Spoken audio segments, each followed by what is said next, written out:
we're going to finish up our video series here looking at the very basic elements of a WUFI-Passive Honeybee-PH model by turning our attention finally to the cooling and the shading of our model. We, for the most part, have the heating side of the coin well in hand. We are meeting our Phia's core heating energy demand and peak heat load targets for our building here. But as you can see in the WUFI model, we are not achieving, we are not meeting our threshold limits for the cooling energy demand or the peak cooling load. So the very first thing that we should do is take a look at how we're going to enter the site or building shading for this building, because we have yet to do that. We haven't built out the roof overhangs, we haven't built any site context, we haven't built any overhangs over any of the windows. So we should go back to our Rhino scene and we should add in those shading elements first and then see where that puts us. And then we can attack a few other elements here if we need to in order to further reduce our cooling energy demand and our peak cooling load. So let me go back to our Rhino scene. And as I said, we will attack the shading first of all. So here we've got our grasshopper model with our constructions and geometry and spaces and all the rest, same model that we have been working in throughout. I'm going to right click and lock the grasshopper solver for a moment because I'm going to finally come back to our Rhino scene and do a little more modeling. I'm just going to reset my camera here. And so here's our building. Let me change this over to shaded view, or maybe ghosted view is a little better so that we can kind of see what's happening. So we got all of our windows, we got our massing, got our interior geometry. Obviously, we don't have any shading in the scene, right? So we just have our building sort of floating in space here. So the very first thing that I think we should do, I'm going to come over to my layers and turn on my elevations. First thing we should do is model our roof. We should model this roof element in order to properly capture the effect that it'll have on shading these upper story windows. In particular, these south-facing windows will be shaded a little bit by this roof overhang, this roof eave here. And so we should take a look at how that will affect us. So what I'm going to do is come over to my layers palette. So I'm in my layers palette and I will make a new layer. And let's call it, I don't know, O4 shading. And I'll make that my active layer. And there's a bunch of ways that we could draw the roof. It's quite relatively straightforward. Let me unlock my CAD here. I'll select one of these elevations and I'll isolate it. So I'll just type isolate and isolate this. And we can just draw this as a pretty simple set of surfaces here. So what I'm going to do is I'm going to come in and grab my polyline tool. I could also type PL or polyline. And I'm going to click once here. I'm going to click again up at the very top here, and then I'll click a third time over here, and then I'll right click to complete the polyline. I will at this point hide, so type hide, or in my case I have it set up for Revit hotkeys, so HH.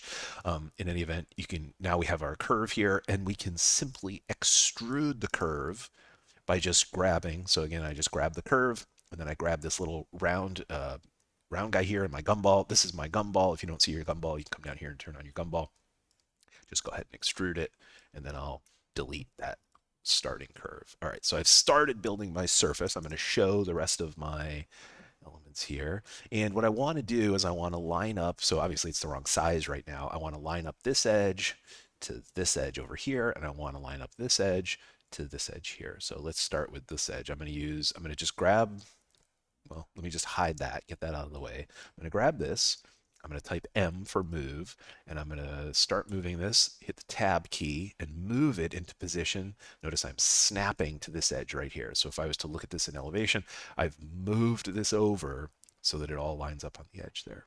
Now that may or may not have any effect. I'm not sure that that actually has any meaningful effect, but it's easier to just model things accurately rather than try and make those distinctions. So I'm going to use sub-object selection.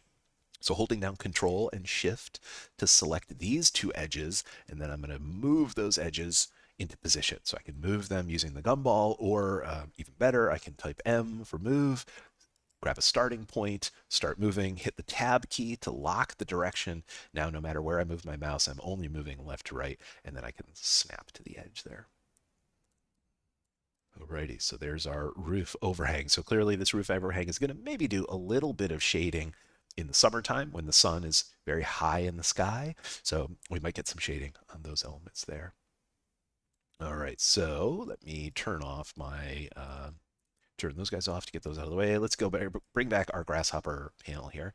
And what we're going to do is we're going to bring in the shading. So we're going to bring in this new, whoa, what happened? Sorry. We're going to bring in this new shading geometry using a pipeline, same as we have done in our previous elements, right? We use pipelines to sort of hoover up all of the geometry on a particular layer. So we can do the same thing here with all of our shading geometry. Now, where is the shading geometry going to get input, and how are we going to build it, or how does Honeybee build shading geometry? There's a few different ways that you can build shading geometry in Honeybee, but the way that we want to utilize for our WUFI models is at the very end. At the very end, we want to add the shading as a separate shade here to the model. So we want to add the shade to the model. So that's going to be the best way to do this in a way that's going to in a way that's going to transition through to WUFI the best. We want to add the shades in as a separate element here. So let me just make a little bit of room, and I'm going to add a new pipeline. So geometry pipeline, and we want to bring in all the geometry that's on the O4 shading. Come on now, O4 shading, all caps. I think the capitalization does matter. We want to bring in all the geometry. I'll unlock the solver, and let's see what we get now. We're bringing in, yeah, just the one reference. So I will, whoa, that's not what I meant to do. Go ahead and group that.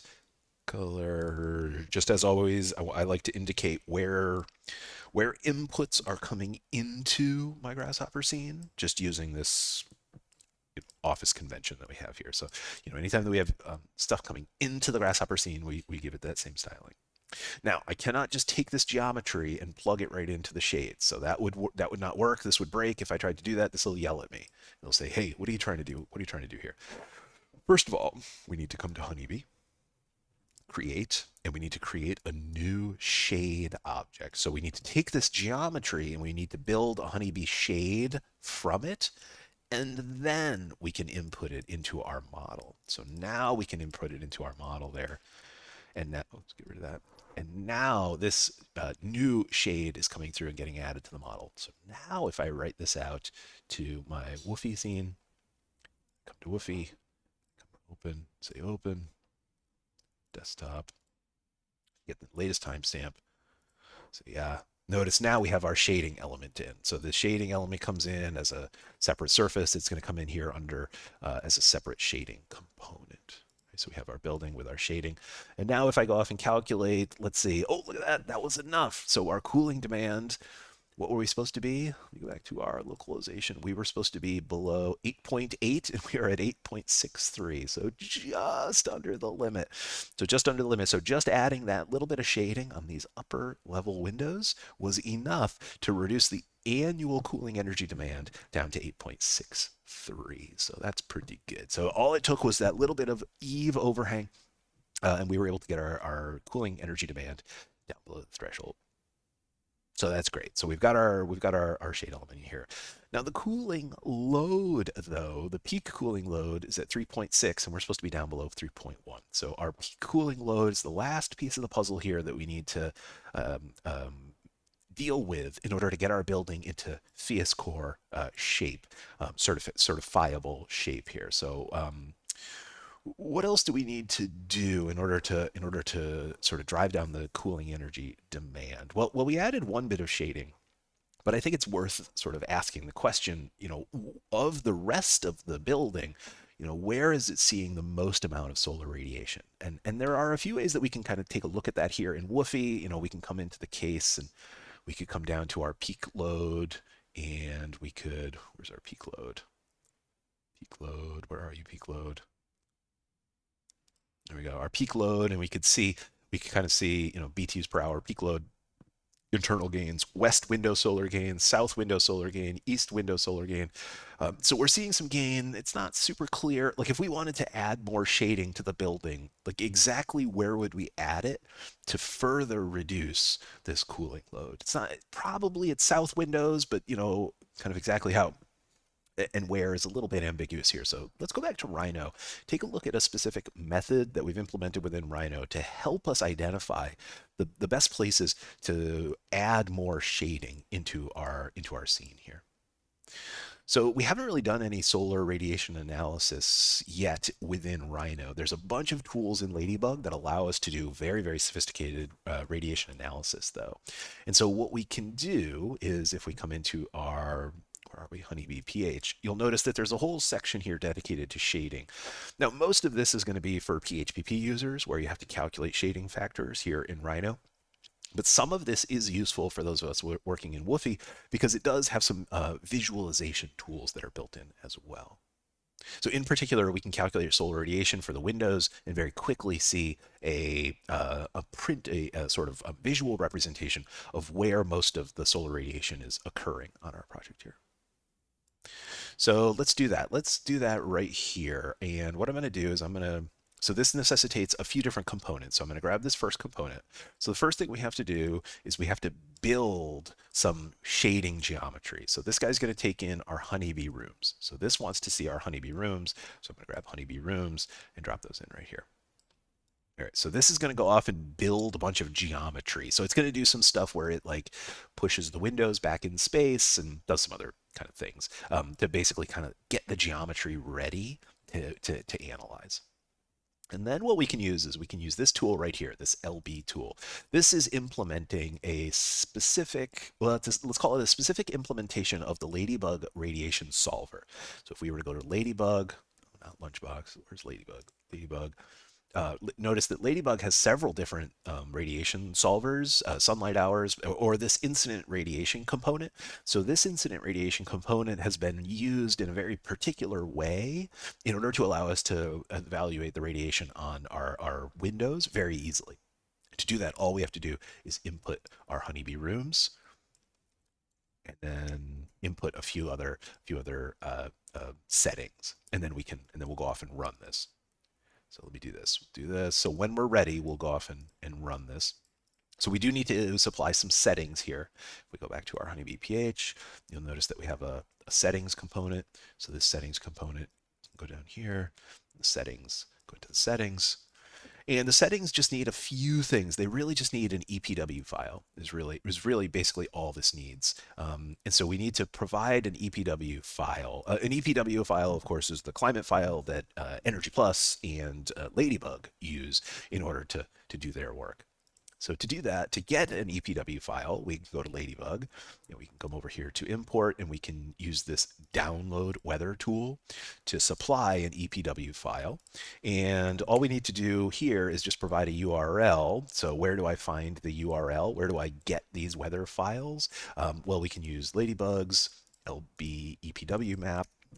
So let's bring up the EPW map. We could also just go to a web browser and load up the EPW map, but we could do it this way. Bring up the EPW map, zoom in. We are working in New York, so I'm using JFK. So I'm going to go to JFK. I'm going to say copy the link to clipboard. Come back here. I'll paste the URL into this. This will go off and download this EPW file. It'll unpack the EPW file, and then it'll pass the EPW file along to the settings object here. The settings object here is going to go off and do a bunch of math, and it's going to build up these sky matrix values for the winter and the summer. And as soon as that's done, you'll see this all flow through into our radiation solver there. All right. Now, the first time you run this, it might take a second to run, but once it's run once, it should be very quick after that. So this did a bunch of math, calculated a bunch of sky matrix values. If you want to supply custom sky matrix values for winter and summer, that's totally fine. This is going to do seasonal radiation assessment for just the windows. So when we run this, so at this point, I can go off and run this. I'll say set this to true. This will go off and run. This will take just a second to run. And as soon as it's done, we'll get some mesh radiation values out. There we go. So as soon as that's run, we should be here. We should be able to take a look at our mesh values now. And there we go. That might take a little while the first time it runs, but once it's run once, it should be very straightforward. And so for now, what we can do is we can visualize our components.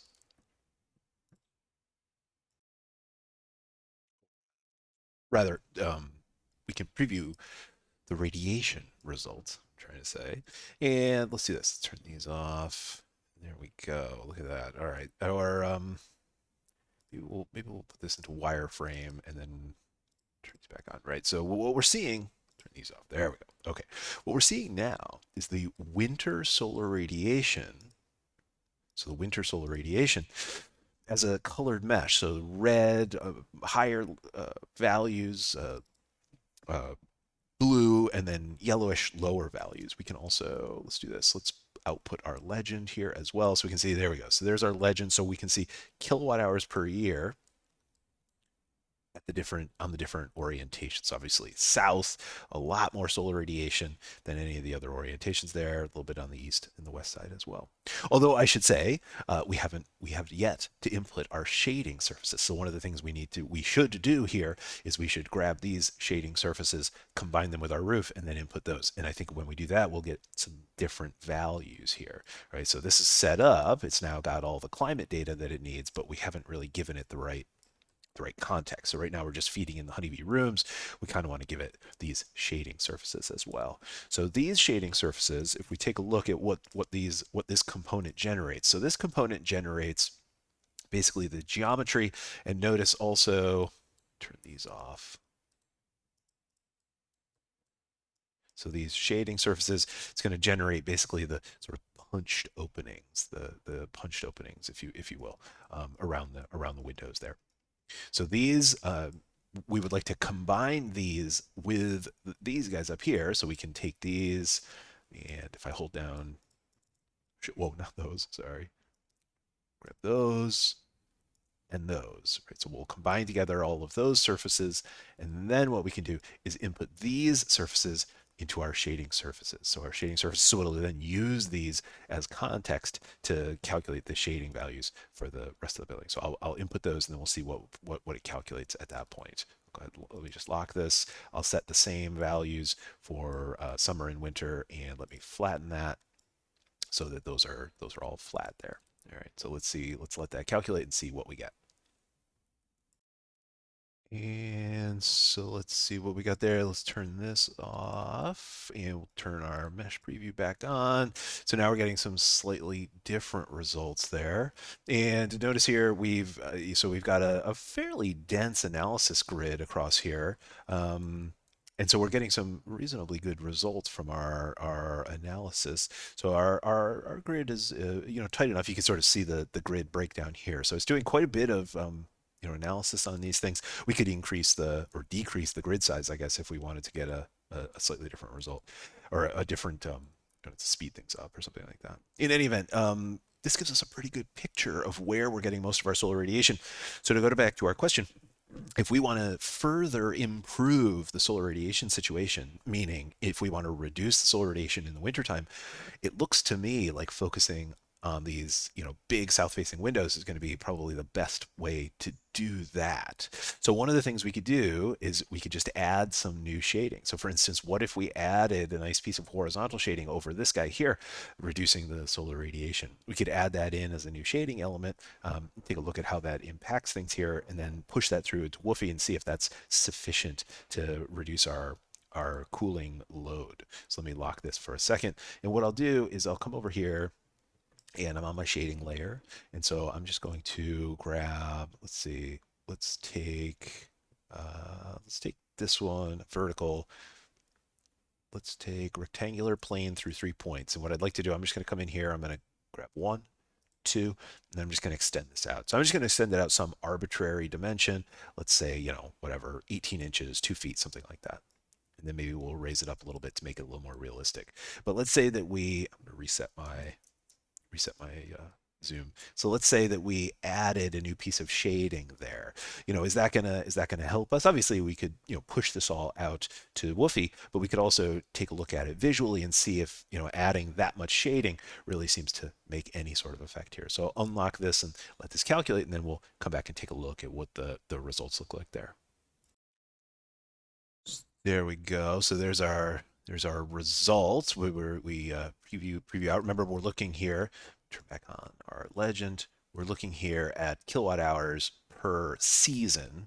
So these are kilowatt hours per season. We're looking at the winter solar radiation right now. We could also take a look at the summer solar radiation. Here are summer solar radiation, probably the one that we're more focused on because of course we want to focus on our cooling load. Notice our summer solar radiation, a significantly different picture, right? And this much shading clearly is doing a really good job of shading these windows in the summertime. We've still got this window here, which don't have much shading, and then obviously our east and west are still seeing quite a bit of shading as well, or excuse me, quite a bit of solar radiation as well.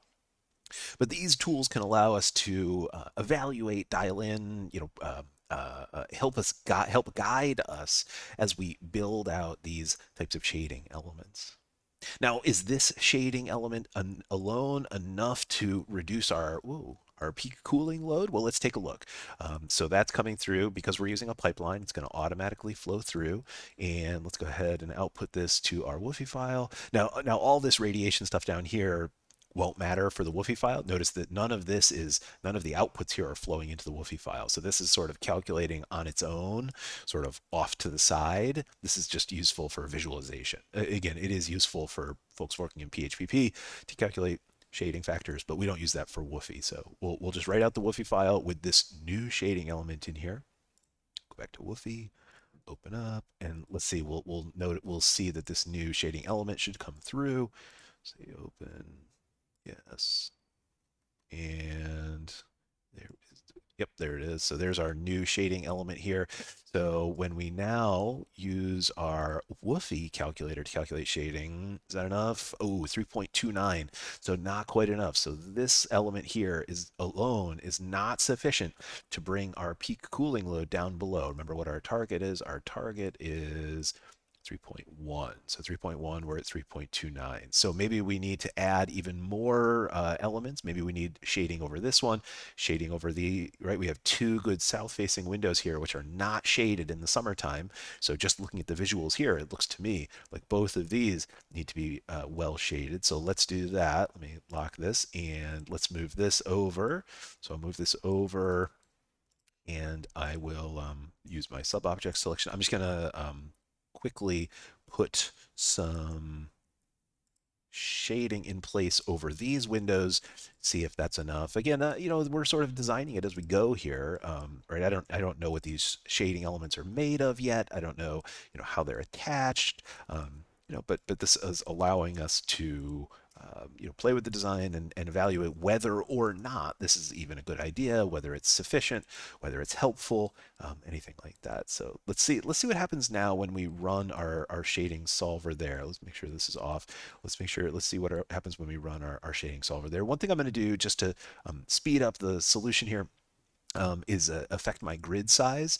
And let's see, what's our units here? Our units in our model are inches, I believe, right? If I come back to Rhino and I type units, I think our template is working in inches, right? So inches. So maybe maybe 3 inches on a side. If we do something like that, a grid size of 3 inches on a side. Let's see if that speeds up our calculation at all. I think I was running it on 1/10 of an inch grid size, so it was taking maybe 2 minutes or so to run the simulation. So let me run this, and we'll see if that I'll unlock this and see if that runs us any quicker here. It should, I hope. Okay, so that was much better. So 3 inches on center. The solver ran in 24 seconds. So much better, much better. We could, maybe even make that a little coarser. This is still, that's plenty of resolution for what we're up to. Certainly, we don't need to be on a 1/10 of an inch grid for this type of preview. So we can speed this up by reducing the grid size, or in this case here, increasing the grid size to a larger on-center spacing. In any event, so that looks like it's doing a pretty good job. So that seems to be doing a pretty good effective. Might be the case that, notice we might actually, what we're seeing here is we might actually want to move this off to the left. So let's do this. Let me lock this for a second. Let's increase this to 6-inch on center spacing so that we make this even a little faster. And let's do this. Let's kind of move these out to the edges there, and let's recalculate this whole thing. Let's see if that recalculates quickly. And let's see, it looks like if we extend off to the sides, yeah, so that is helping us there. And maybe that means on these too, one of the things we could do would be to sort of extend these out to the side by 8 to 10 inches, and that would significantly improve our solar shading. So yeah, it seems to be. So I'm going to do this. I'll grab this one, and I'll grab this at the same time, and I'll move both of these together off there. I could lock this so that it doesn't recalculate every time that I move one of these things, but we're only doing a few little operations here, so it's not a big deal. And then I'll do that. I'll move that guy off as well. So that seems like it's doing a much better job now. Maybe we would even argue for more shading, but that seems sufficient, and seems like it's doing a pretty good job. So let's go ahead and kick this back out to our WUFI-Passive model. Write this back out, and we'll go back to WUFI-Passive. We'll open this up, go to our desktop, open up the new file there, say yes. And notice now we've got 1, 2, 3 pieces of shading there along the south side. Let's recalculate our WUFI shading. And oh my gosh, we're so close. 3.16 BTUs per hour per square foot. And we're supposed to be at 3.1? Is that what we said? Yeah, 3.1. So we're close. I think really what we're seeing here is go back to our Rhino scene for a second. I don't think that we would benefit too much from additional south shading. I think clearly what we're seeing is that actually we're getting a fair bit of west and east shading, which might be affecting it. So let's do this. What if we added a bit of a shade here around our let me lock this, around our front door. So what if, for instance, we added, maybe a bit of a surround here around our front door. So I'm on my shading layer here, and I'm going to I'll add a new sort of shade around the front door there. Let's see what happens when we do that. I'll unlock the solver and recalculate our radiation. Let's see if that actually affected the radiation levels on the door. Yeah, it seemed to pretty good, right? So the south is over here, so adding these kind of vertical fins actually helps a fair bit to reduce our solar radiation here. So maybe this would be, I don't know that this would really work aesthetically for a kind of, this style of house, but let's say that we somehow suggested that we wanted to, you know, uh, do some sort of shade like this in order to help reduce our radiation. Maybe a better architect than myself could make this look nice. But from a performance standpoint, maybe this is exactly what we want, is some sort of, south-ish shading to kind of take the edge off at those peak moments. And so let's do this. Let's kick this out to WUFI, and let's see, we want to see if we can get down below that 3.1 target. Go to our desktop. Yes. There we go. 3.04. But look what happened. We increased the shading so much that now our heating demand is up over the threshold there. So maybe what that means is that we need to go back and revisit our insulation levels. Maybe we need to bump up our insulation for our walls, etc., what have you. But so you can kind of see how this game gets played now. In any event, we have a lot of tools to allow us to do this type of analysis now, right? So we have, given this toolkit, we have all sorts of tools at our disposal now to be able to play this game of shading versus insulation, massing, window size, distribution. We have the ability to visualize and really get inside of the performance of a building like this. And we can use tools like Rhino, like Grasshopper, like Honeybee-PH, and like WUFI-Passive to really try and dial in and create the highest performing, most comfortable, healthiest, best house, best building that we possibly can. That, of course, is our goal in the passive house world. So I think we should leave things there. I don't think we need to, continue on with this game of optimization. I think you kind of get the idea. You can go in and dial in your insulation levels, your shading. Perhaps there's other ways that we could, combat our peak cooling load that wouldn't drive up our heating energy demand, etc. So I'll leave that to you to experiment with if you've been following along. So as I said, I think we'll leave it there. I hope this introduction has been helpful. This, of course, is just a a fairly brief introduction to the capabilities of the Honeybee-PH and Honeybee Ladybug Toolkit in general, and WUFI-Passive as well. We will be producing further videos in the future, more geared to the multifamily crowd, more complicated buildings. There is a whole universe of inputs and details and methods that we haven't really gotten into here with a building of this type. So, plenty more to say about these tools, and but in general, I hope this video series has been useful. Hopefully it helps you get started with these tools, and get them integrated into your own workflows to help you design better buildings. All right, so we'll leave it there. Thanks everyone for being here, and I'll look forward to seeing everyone back in the next series of videos.